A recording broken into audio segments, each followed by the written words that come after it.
সারাক্ষণ মাংস খেতে খেতে এখন আর ভালো লাগে না, তাই স্বাদ চেঞ্জের জন্য অন্যরকম রেসিপি নিয়ে আসলাম আপনাদের সামনে।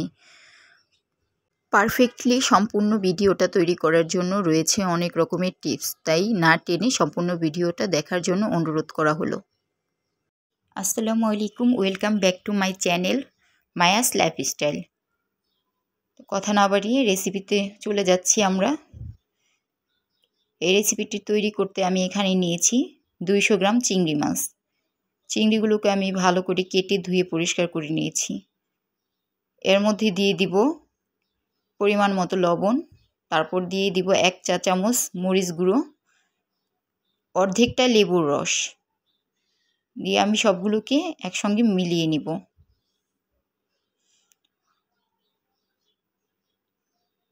মেশানো হয়ে গেলে একটি প্যান গরম করে তাতে দিয়ে দিব 4 টেবিল চামচ সয়াবিন তেল। তেলটি গরম হয়ে এলে এখানে দিয়ে দিব আমি ম্যারিনেট করা চিংড়ি মাছটা। চিংড়ি মাছটাকে আমি এরকম উল্টিয়ে পাল্টিয়ে লালচে কালার করে নিব। লালচে কালার হয়ে আসলে এখানে দিয়ে দিব আমি হাফ কাপ পরিমাণ পেঁয়াজ কুচি। পেঁয়াজ কুচি দিয়ে আমি নেড়ে চেড়ে নিচ্ছি। তো কালারটা চেঞ্জ হওয়া পর্যন্ত আমি নেড়ে চেড়ে নিব। কালারটা চেঞ্জ হয়ে এসেছে, এই পর্যায়ে দিয়ে দিব আমি টমেটো কেচাপ। তো টমেটো আমি ব্লেন্ড করে নিয়েছি, কাঁচা টমেটোটাকে।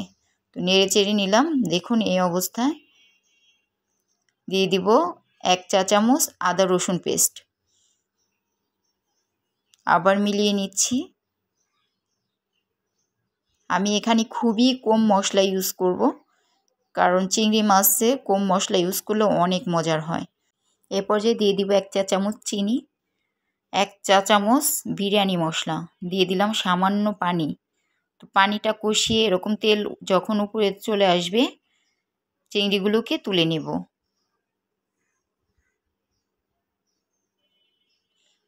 সবগুলো চিংড়ি মাছই আমি তুলে নেব, মশলাগুলো থেকে যাবে। আর এই একই মশলায় আমি দিয়ে দিব চাউল।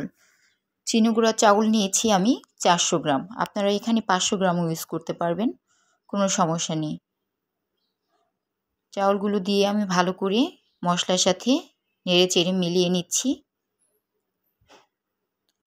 এই পর্যায়ে চুলার হিটটা অবশ্যই লো রাখবেন, তা না হলে সব মশলা নিচ থেকে পুড়ে যাবে, আর পুড়ে গেলে খাবারের টেস্ট নষ্ট হয়ে যায়। আমি এই পর্যায়ে লবণ দিয়ে দিব পরিমাণ মতো। আর এই চালটাকে আমি 5 মিনিটের মতো ভেজে নিব। আসলে চালটা যতটা ভাজবেন ততটা টেস্ট হবে, ভাজার উপরেই পোলাও টেস্ট হয়। চাউলটা যখন এরকম ঝরঝরে হয়ে যাবে তখন আমি এখানে পানি দিয়ে দিব। 400 গ্রাম চাউলের জন্য আমি এখানে 800 গ্রাম পানি দিয়ে দিব। মানে যতটা চাউল দিব তার ডাবল পানি দিব। তাতে কখনোই পোলাও নরম বা শক্ত থাকবে না, একদম পারফেক্ট ঝরঝরে হবে। তো ফুটে ওঠার পরে দিয়ে দিলাম আমি 2 টেবিল চামচ নারিকেল কোড়া। এই নারিকেলটা আমার ফেভারিট, খুব ভালো লাগে। আপনাদের ইচ্ছা না হলে দিতে নাও পারেন, কোনো সমস্যা নেই। ঢেকে দেব, ফিরে আসব 10 মিনিট পর। দেখুন ঢাকনা খুলে আপনাদের দেখিয়ে দিচ্ছি। এ পর্যায়ে এরকম চাউল ছুঁই ছুঁই পানি রয়েছে। এ পর্যায়ে দিয়ে দিব আমি চিংড়ি মাছগুলো। দিয়ে নিচ্ছি 60টি কাঁচামরিচ। আমি এখানে কাঁচা পাকা মিলিয়ে ইউজ করেছি যাতে দেখতে আকর্ষণীয় লাগে। নেড়ে মিলিয়ে নিচ্ছি। মেলানো হয়ে গেলে আমি আবার ঢাকা দিয়ে রেখে দিব কিছুক্ষণ। এখনও যারা আমার চ্যানেলটি সাবস্ক্রাইব করেননি তাদের কাছে অনুরোধ রইল আমার চ্যানেলটি সাবস্ক্রাইব করে আমার পাশে থাকবেন। আর যারা সাবস্ক্রাইব করে আমার পাশে আছেন তাদেরকে জানাই আন্তরিক ভালোবাসা। আমার রেসিপিগুলো খুব ঝটপটে, খুবই কম মশলায় এবং দারুণ মজাদার। আপনারা ট্রাই করলেই বুঝতে পারবেন। দেখুন এই পর্যায়ে পানিটা প্রায় শুকিয়ে এসেছে। এখন আমি এখানে দিয়ে দিব 1 চা চামচ ঘি।